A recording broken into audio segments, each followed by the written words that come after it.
planning untuk nikah tiba-tiba muncul. Kalau kita sekedar pergi, ngapain kita pergi kalau kita nggak dituntaskan? Gimana di tempat Tuhan melakukan mujizat pertama, itu pikir saya. Betapa indahnya ketika Tuhan memberkati itu pernikahan, Tuhan memberkati pernikahan saya juga nantinya. Daripada kita harus menikah di tahun yang sama di akhir tahun di Indonesia, why not kita nikah di Israel, di tempat di Kana, di tempat Tuhan Yesus melakukan mujizat pertama. Nggak mungkin, apalagi Gina, kamu anak kampung, mana mungkin kamu menikah di Israel. Jadi pikirannya sudah main dan kita tidak mempercayai bahwa itu bisa terjadi di hidup kita gitu loh.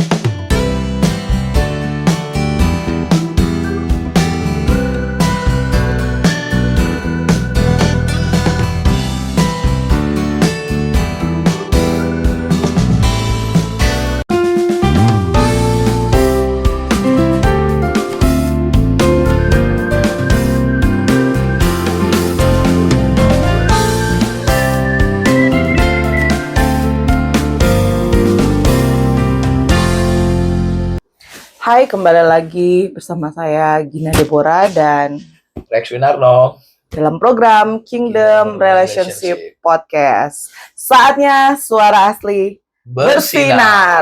Roar.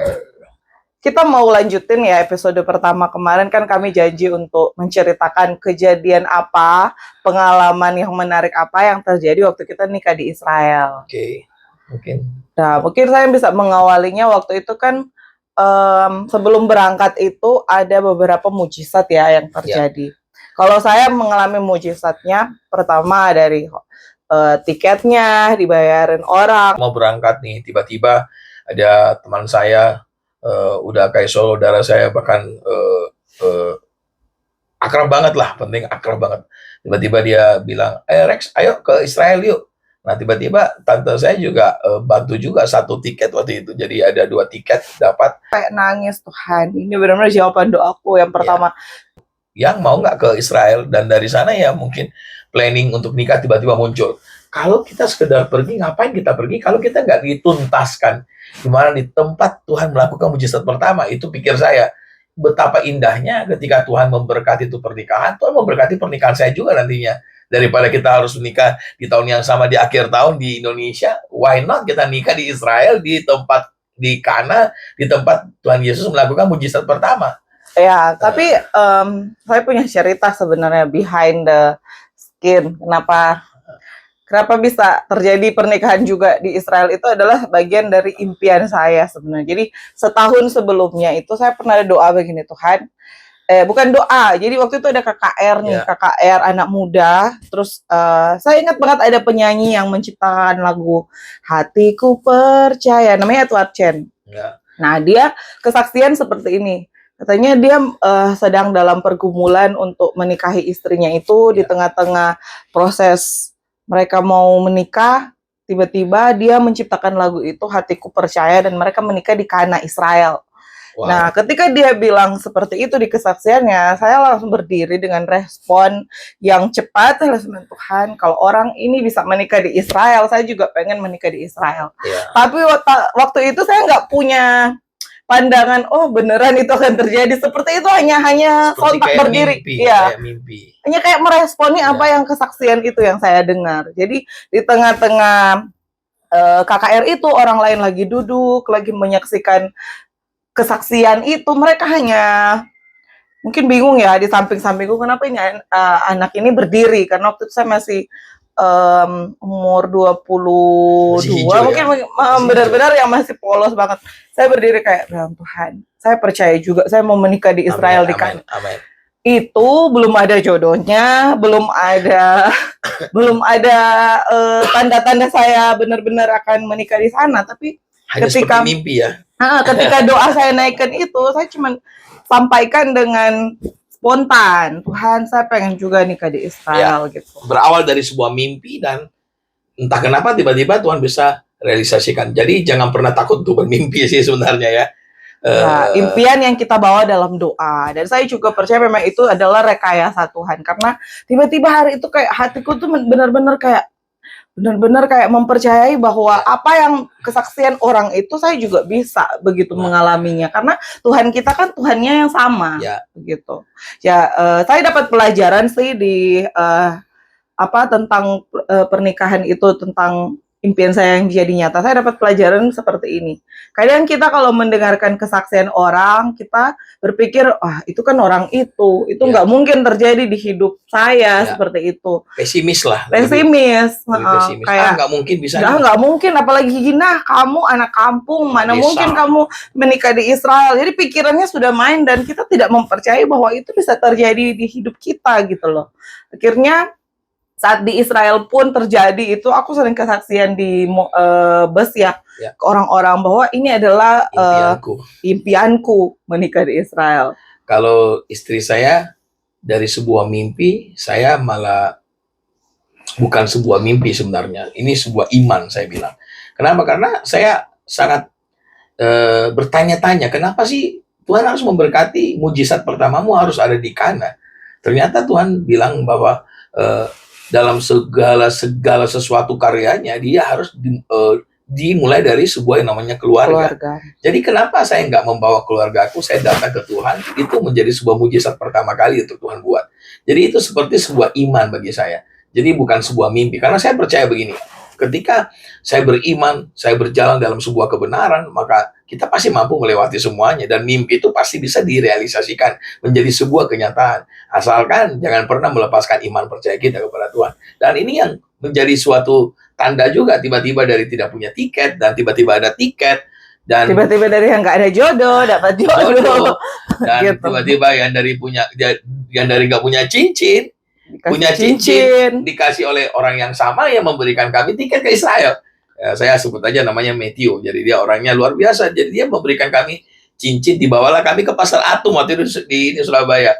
Jadi dia cari emas murni nih, emas murni. Bertanya-tanya, kenapa harus emas murni? Ya ternyata emas murni itu saya pakai lama-lama cincin itu bengkok. Ternyata apa yang terjadi? Cinta itu harus murni ternyata. Jadi dalam mengasihi pasangan kita itu bukan sebuah perasaan, tapi harus sebuah keputusan. Keputusan itu harus menjadi sebuah keputusan yang murni. Ternyata cincin yang sudah bercampur itu tidak bisa dibengkok-bengkokkan. Makanya sesuatu yang murni masih bisa diajar. Sesuatu yang tidak murni tidak akan pernah bisa diajar lagi. Jadi dia kasih cincin yang murni, menjadi tanda bahwa keluarga ini kita harus bangun dalam kemurnian. Dan ya dari yang nggak punya cincin tiba-tiba punya cincin. Terus apa lagi saya dapat cincin apa lagi? Terus kita ke Israelnya sudah kan, duit, Israel. Bukan make up. Belum, saya dulu duit lagi belum. Oh iya, duit. Ya, tiba-tiba kita nggak ada duit nih, jadi nggak ada duit sama sekali. Jajan, buat jajan lah. Mau nikah nggak ada duit, mau jajan nggak ada uang, bawa pacar nggak ada duit. Oh Tuhan, tolong saya, betapa memalukannya ini. Dan yang aneh, Tuhan itu kumpulin, ada sebelum hari H, ada 3 hari sebelumnya, ada yang telepon kami, ada beberapa orang yang di Jakarta. Rex, kamu mau nikah di sana ya? Iya, aku dengar kamu mau nikah. Dia ajak-ajak makan, tiba-tiba dia kasih amplop ampau merah. Wih, ternyata isinya berapa dolar tuh? Dolar banyak banget. Jadi ada $1.000, ada berapa dolar? $700, lupa saya. Dan itu ada 5 orang yang memberikan kami uang dolar, dan saya kaget, ternyata jumlahnya cukup banyak, itu hampir $3.000. Dan itu yang membuat kami, ternyata nikahnya di Kana, mimpinya jadi kenyataan, imannya direalisasikan, tiket nggak punya diberikan, cincin nggak punya diberikan, bahkan jajan pun Tuhan perhatikan. Wow, jadi kayak speechless banget nih. Apa yang sedang Tuhan kerjakan bagi keluarga. Ini ya, ternyata mujizat itu belum terjadi, sudah terjadi sebelum kami diberkati. Ternyata sebuah iman itu menggerakkan Tuhan sebelum kami diberkati, mujizat itu sudah sedang terjadi gitu loh. Dan itu membuat kami begitu takjub kepada Tuhan. Seperti itu. Dan akhirnya singkat kata kita berangkat dan pergi ke Israel, dan di Israel kami mengalami banyak mujizat. Silakan cerita. Ya, kalau mau diceritakan memang sangat-sangat banyak. Jadi kayak masalah uang, Tuhan kasih.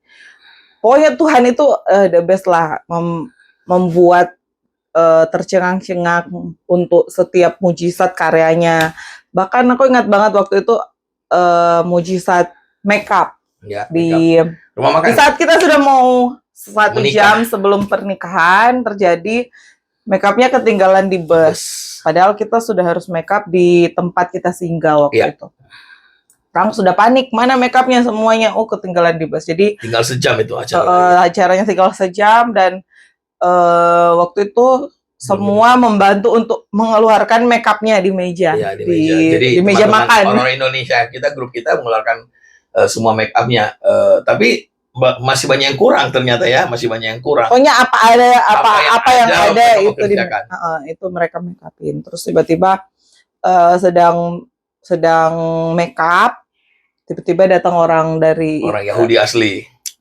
Atau Yahudi atau Arab, pokoknya orang cantik. Ada 3 orang. Arab Yahudi yang cantik-cantik itu datang. 3 orang, tapi 1 yang makeupin. Terus habis itu mereka langsung makeupin saya sendiri. Mereka langsung 3 orang datang menawarkan diri, boleh nggak saya bantu?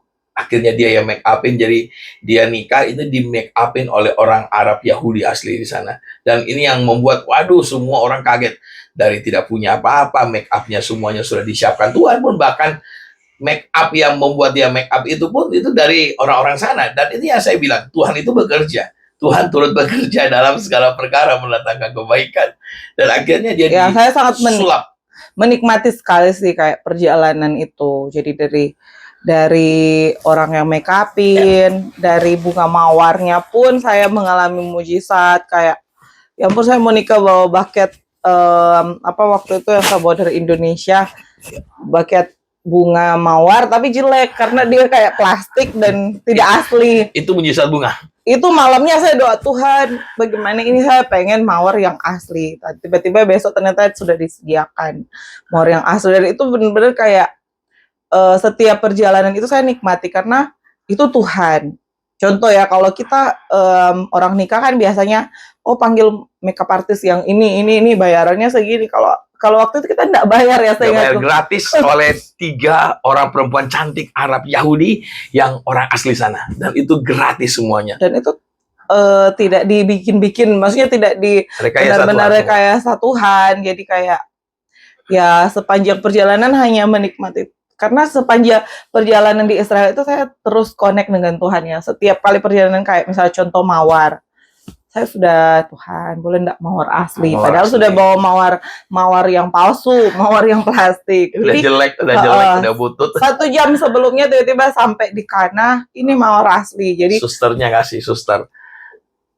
Nah, tahu bagaimana ceritanya, pokoknya saya bisa memegang mawar asli di hadapan altar ketika mau pemberkatan. Itu bagi saya kayak, soalnya saya paling suka mawar.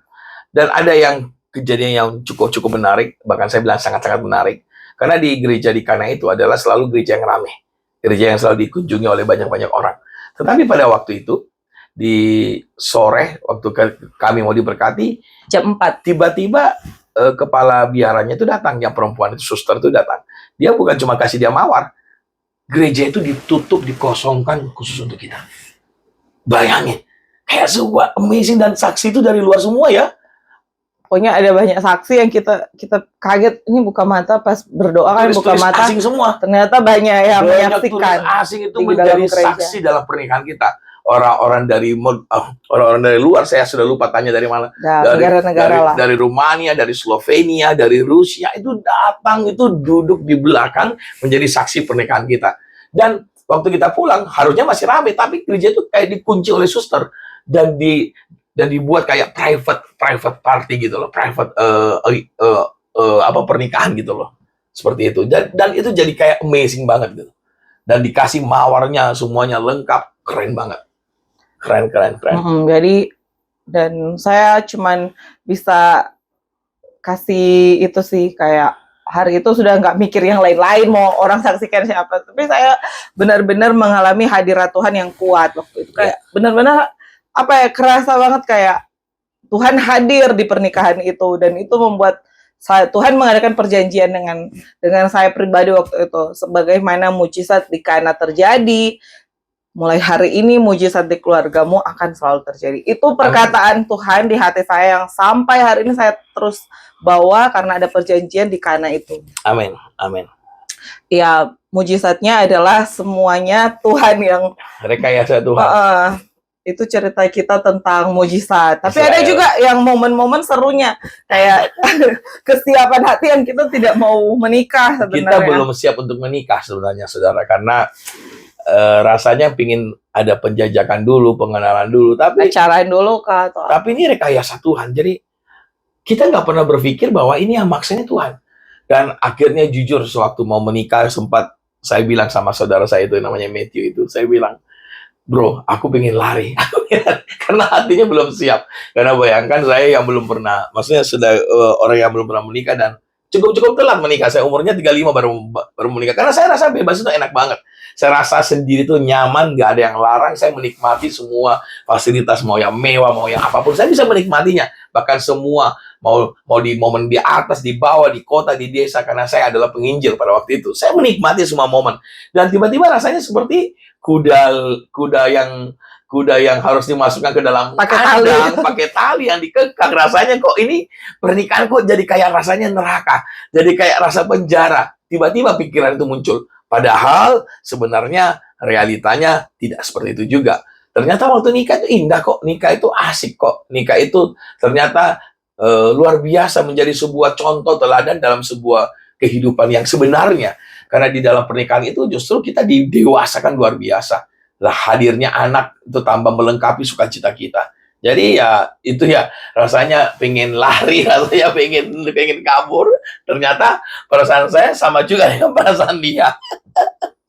Ya, memang tidak semudah itu ya, kalau menikah itu tidak semudah, oke, saya suka dia, oke, nikah langsung, tidak semudah itu. Pasti kita benar-benar mempertimbangkan. Kalau hari-hari ini kalian sedang menggumuli tentang jodoh, ya kita memang harus benar-benar mempertimbangkan, memikirkan, mendoakan benar-benar ini jodoh bagaimana Tuhan. Kalau jodoh saya, Tuhan yang ambil alih, Tuhan yang berperan, Tuhan yang intervensi seperti itu. Karena sekalipun kita tidak suka, tapi kalau memang Tuhan mau dia jadi jodoh kita, Tuhan akan membuat segala sesuatu kayak terjadi gitu loh. Amin. Tapi sekalipun kita cinta, sekalipun kita benar-benar sudah yakin dia jodoh kita, ketika kita berdoa Tuhan, apakah Tuhan mau atau tidak, ketika Tuhan tidak mau bahwa itu bukan jodohmu, kamu pasti akan mengalami yang namanya gagal gitu loh. Dan satu hal yang saya lihat ya hari-hari ini, yang orang itu kadang sering cepat sekali memilih jodoh dan sembarangan. Dan ujungnya mereka bercerai, ya, mereka berpisah, dan kayaknya oke-oke aja, dan akhirnya nikah lagi. Kayaknya rasanya biasa banget, dan tetap layanan seperti biasa. Dan ini yang cukup unik, karena keluarga itu ketika hancur justru akan merobohkan seluruh fondasi. Oke lah, dia nggak punya anak lah. Oke, tapi kalau dia punya anak gimana? Pernah berpikir nggak hatinya anaknya gimana? Pergumulan anaknya itu seperti apa? Pernah berpikir nggak bagaimana itu menjadi sebuah contoh yang tidak baik buat orang-orang? Makanya jangan pernah bermimpi untuk menikah kalau kita belum siap untuk menikah. Karena masalah menikah itu masalah keputusan, masalah kesiapan, itu masalah hati. Karena kita akan menerima semua kejelekan dia, dan kita harus merubah seluruh kejelekan kita. Karena untuk menjadi satu itu dibutuhkan sebuah peleburan proses. Makanya pernikahan itu butuh kesiapan dan keputusan. Seperti itu. Saya pernah dengar sih, ada satu orang berkata begini, kalau kamu sebelum kamu menikah, kamu harus buka matamu lebar-lebar. Oke? Kayak buka mata benar-benar, ini orang benar-benar nggak dia jodoh dari Tuhan. Secara mental, apakah dia benar-benar akan menjadi imam bagi keluargaku? Seperti itu kalau wanita. Kalian juga harus mempertimbangkan apakah cara dia memperlakukan keluarganya baik. Kalau dia sudah tidak baik memperlakukan keluarganya, bagaimana dia memperlakukan kamu sebagai istrinya? Jadi itu benar-benar harus dibuka mata lebar-lebar untuk para wanita sebelum Anda menikah. Nah, ketika sudah menikah, harus menutup mata rapat-rapat. Artinya apa? Ya, kamu harus belajar menerima semua kelemahannya, semua yang tidak kamu ketahui waktu pacaran. Kan kadang gitu. Lebih marah. Kelebihannya juga ya pasti kamu akan nikmati. Tapi kan banyak orang kaget atau memutuskan cerai karena itu mereka nggak kuat. Membuka mata terus waktu nikah, dia akan perhatikan dulu. aku punya suami seperti ini. Padahal memang itu konsekuensi dalam pernikahan. Bukalah mata lebar-lebar saat sebelum engkau menikah, tutuplah mata rapat-rapat setelah engkau menikah. Itu yang namanya menikah dengan pengertian, seperti itu. Kalau orang mengerti ya pasti bisa terima kekurangannya ya. Nah, kalau kita mengerti bahwa oke, aku sudah menikah, saya akan tutup mata untuk apapun yang jelek. Jauh dari godaan. Ya, seperti itu. Jadi engkau akan membangun keluargamu bergantung dengan pengertianmu. Jadi banyak orang kan membangun keluarganya pada saat dia mencintai, cinta gitu loh, menjadi dasar. Padahal kalau kita pelajari di kitab Amsal, itu adalah pengertian. Berbicara keluarga itu berbicara pengertian. Jadi kayak misalkan nih, saya menikah dengan suami saya harus mengerti bahwa oh, istri itu harus menolong. Istri itu bukan menodong seperti ini. Istri itu harus apa lagi ya? Seorang istri. Ya melakukan banyak hal. Ya, melengkapi. Jadi kekurangannya dia, bukan saya jelekkan ke orang-orang, saya buka di depan umum. Saya harus benar. Misalkan dia punya kelemahan atau sesuatu yang buruk di belakangnya dia. Saya harus belajar untuk ada di belakangnya untuk memperlengkapi dia. Supaya orang tidak melihat keburukannya. Seperti itu sebenarnya pengertian yang saya maksud. Kalau menurut saya, bagaimana cara untuk keluarga-keluarga yang ada saat ini, mereka membangun lagi fondasi dasar dalam hubungan mereka? Sebenarnya masalah yang tadi yang dibilang itu masalah ke siapa itu penting juga, masalah istri. Nah sekarang kan di titik masalah suami. Suami itu juga suka menuntut istrinya berubah sebenarnya. Padahal sebenarnya dari hidup segi kita suami itu bersuami, pernah dengar nggak istilah suami takut istri? Sering kan, istri, ikatan suami takut istri. Sebenarnya itu hal yang bagus saya bilang. Kenapa? Kita bukan takut sebenarnya. Kata takut, definisi takut itu kita menghormati istri. Jadi ada di titik di mana kita bukan takut kepada mereka sebenarnya, tapi apa? Kita menghormati mereka. Jadi bukan takut, karena ketika penghormatanmu bisa mengabulkan seluruh masalah, kenapa kita nggak itu menghormati? Karena kalau kita beri mereka ruang lebih, bahaya nih. Kita mulai respon. Perkataan mereka jauh lebih banyak daripada perkataan kita. Jadi akan terjadi huru-hara yang besar. Jadi bagaimana kita bisa membuat rumah tangga itu menjadi bahagia adalah bagaimana kita bisa menjaga diri kita, menguasai diri kita, sehingga kita tidak melakukan hal-hal yang buruk. Jadi contoh misalnya begini, saya mau buat istri saya berubah, saya harus berubah dulu dong. Karena dengan perubahan saya akan mengubah dia. Amin. Jadi itu agak sulit sebenarnya, tapi yang pasti saya percaya ketika kita bisa mengubah diri kita, di sekitar kita juga pasti akan berubah. Karena mereka akan terkaget-kaget. Ternyata perubahanmu bisa merubah begitu banyak hal-hal yang luar biasa. Dan itu harus dimulai dari kita sendiri. Jadi suami-suami, masalah nikah itu bukan masalah hati aja, tentu masalah keputusan, kesiapan. Dan kalau memang itu adalah keputusan kita, maka harus mempersiapkan hatimu. Dalam keadaan rendah pun, sakit pun, kita harus siapkan itu. Karena itu keputusan yang tidak mungkin lagi kita bisa gagalkan. Sebuah keputusan akan melahirkan sebuah tanggung jawab. Makanya kita nggak akan kuat kalau kita nggak bawa ke hadapan Tuhan. Jadilah pria yang kuat dalam Tuhan. Ketika kita kuat dalam Tuhan, kita akan mampu cakap menghadapi segala perkara. Seperti itu. Ya, nah ketika kami menikah, saya mengalami yang namanya begini, yang satu orang mengalahkan 1000, kata firman Tuhan. Dan 2 orang akan mengalahkan 10.000. Artinya ketika pernikahan terjadi, ini pernikahan yang benar-benar dari Tuhan ya, kita berduain. Jadi kayak benar-benar ada satu kekuatan yang ekstra. Kan harusnya 2 orang itu mengalahkan 2.000 ya. Tapi ada kelipatan kekuatan yang terjadi ketika kami berdua bersatu menjadi suami istri. Contoh, kita dulunya mungkin satu bisa, tapi tidak seperti sebesar ketika kita berdua menikah. Jadi dalam pelayanan pun kayak hari ini Tuhan percayakan sangat banyak, itu ada kekuatan kesepakatan juga ya, yang kita belajar dari hidup kami ketika menikah, pentingnya kuasa kesepakatan suami istri. Unity. Jadi kenapa bisa tiba-tiba terjadi multiplikasi yang begitu banyak? Dari 1 mengalahkan 1000, 2.000 mengalahkan 10.000. Karena waktu Dua mereka mengalahkan unity, 10.000. iya, karena 2 mengalahkan 10.000, benar kan? Jadi waktu mereka unity 2, tanpa sadar Tuhan itu hadir. 2-3 orang berkumpul bersatu dalam namaku. Unity. Waktu kita unity, tanpa sadar kita sedang mengundang hadirnya Sang Maha Kuasa. Ketika ini terjadi, maka percaya, keluargamu jadi keluarga yang dahsyat sekali. Terobosanmu pasti dahsyat, pelayananmu pasti hebat sekali. Pekerjaanmu, sukses di marketplace pasti jauh lebih dahsyat. Kenapa? Karena 2 ini yang benar-benar akur. Makanya, rumah tangga kalau kacau, berkelahi terus, jangan pernah mimpi Tuhan mau hadir. Jangan pernah mimpi keluargamu mau diberkati Tuhan. Bagaimana mimpi mau pelayanan maju? Dua-duanya nggak ada yang akur. Karena waktu kita sempat, tahun pertama ya, kita kayak badai banget ya. Tapi Ya, 2 tahun pernikahan. 2 tahun pertama itu seperti badai luar biasa. Tetapi ketika kita mulai menemukan formula yang tepat, ternyata kekuatan yang paling hebat itu adalah mengubah diri sendiri dulu.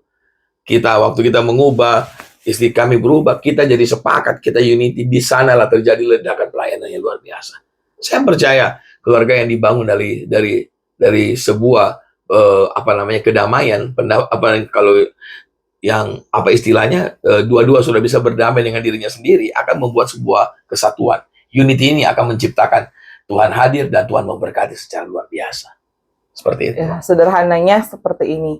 Ketika kita berantem dalam pernikahan, jangan mimpi engkau akan melihat terobosan. Ya. Atau ketika engkau setiap hari keluargamu bukan surga turun ke bumi, tapi neraka turun ke bumi, ya nggak mungkin Tuhan akan berkati luar biasa. Ini berkat secara banyak ya. Berkat itu kan berbicara banyak, bukan hanya masalah materi, rohani, tapi bagaimana anak-anak, bagaimana pelayanan, bagaimana banyak lah. Nah, kalau engkau mau sesuatu terjadi di dalam hidupmu, keluargamu, pernikahanmu, ya harus menghadirkan surga. Dengan cara apa? Dengan cara kita sepakat dulu, unity, hindari yang namanya konflik. Ya memang untuk kita saling berbeda itu, pasti terjadi. Berbeda pendapat itu sering, bahkan sampai hari ini kita masih sering beda pendapat dan lain-lain. Tapi jangan sampai itu berantem. Itu akan, kita berdua dulu sering berantem dan itu sangat-sangat merugikan secara energi, merugikan secara finansial, dan banyak hal. Banyak hal yang rugi. Ketika kita mulai sepakat, itu benar-benar terjadi tung kayak berkatnya lebih dahsyat, pelayanannya lebih dahsyat.